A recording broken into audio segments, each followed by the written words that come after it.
right, what's going on, everybody? God bless on this beautiful Saturday. Hope everybody's doing well.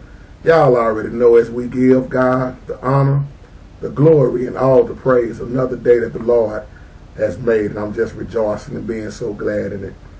I want to talk about Elijah when he was fed by the ravens.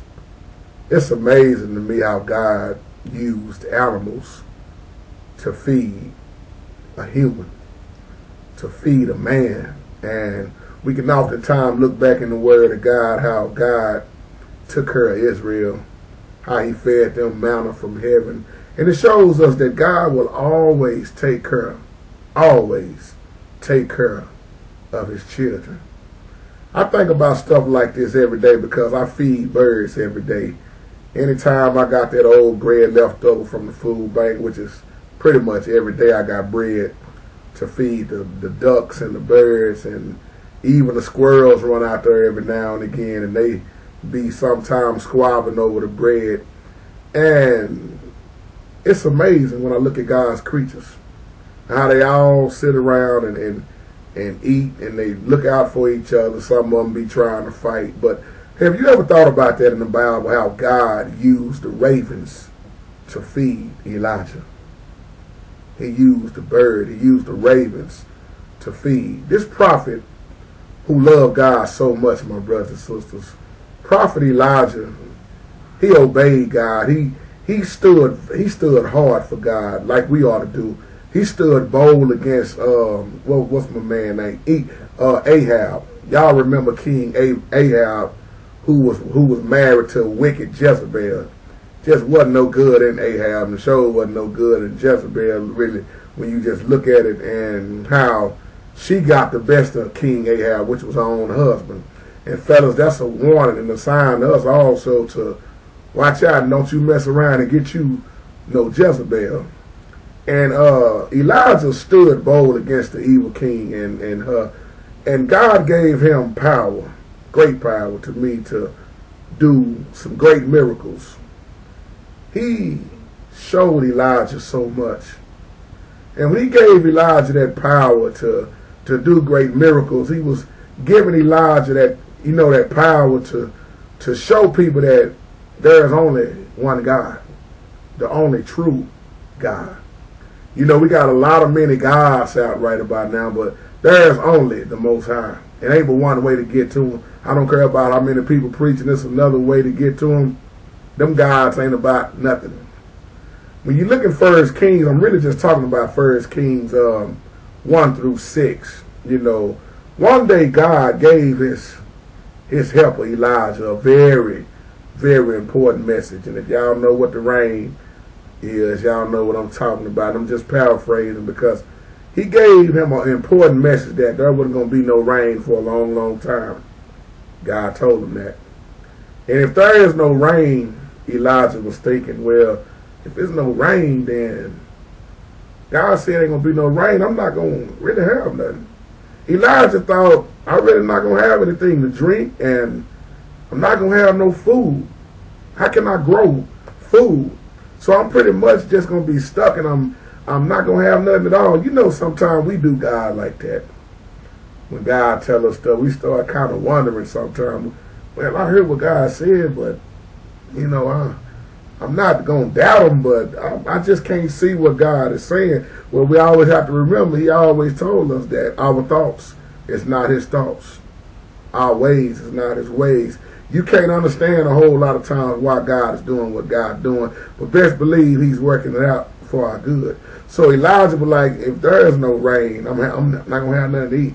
Who going to take care of that? God told Elijah, he said to Elijah, I have a special place for you to live. It reminds me of Abraham when he said, I need you to get out your father's house. I'm getting ready to take you somewhere. He told Elijah, I have a special place for you to live. This special place is by a little stream, little water right there. He said, I will send the food to you. Don't worry about nothing, Elijah. I got your back, my son. I'm going to send food to you. Elijah began that long walk to the place where God had told him to go. Step by step, Elijah walked down them hills. Elijah walked up hills. I mean, you look at him, he was being obedient. He did what God told him to do, and then Elijah came to the place by the little stream. Elijah, you can imagine, after he was so tired, very tired, kind of like when Jesus was in the wilderness, fasting for 40 days and 40 nights. Jesus was tired. Jesus was hungry. Jesus was in the flesh also. And a lot of times we are tired. We are beat down. We are wore out. And we just want to chill. So we can imagine how after all this walking, Elijah, this is how he felt. He was walking here and walking there, you know. And when he was tired, he drank the cool water from the stream. That made him feel better.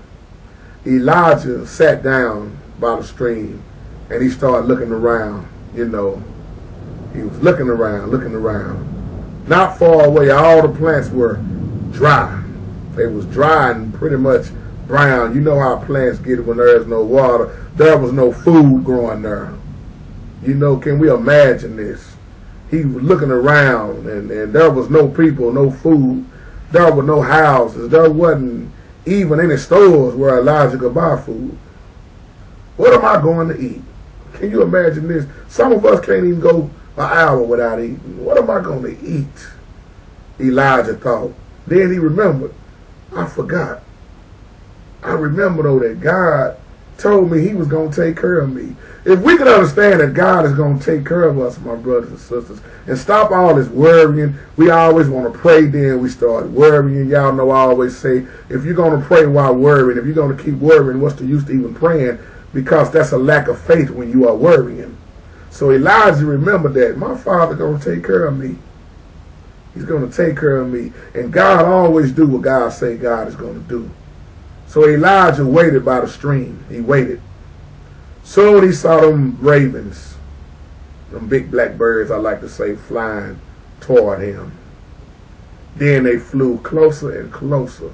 The birds was holding something, wasn't they? And Elijah thought as the birds flew closer, Elijah saw that they had something and what is it they carrying? They had bread, and the other bird carried meat. I love this story. They brought the food to Elijah. God used the ravens to feed Elijah. God used birds to bring food to Elijah.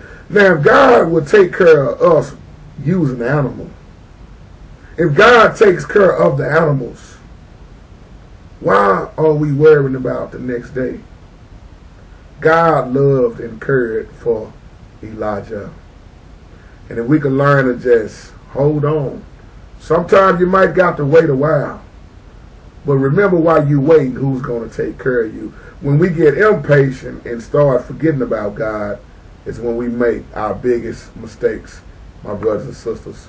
So with that being said, may God bless you. May God keep you. See y'all on the next one. Take care. Let the church say amen. And let's learn from yesterday. Live for today. Hope and pray for tomorrow. Love y'all.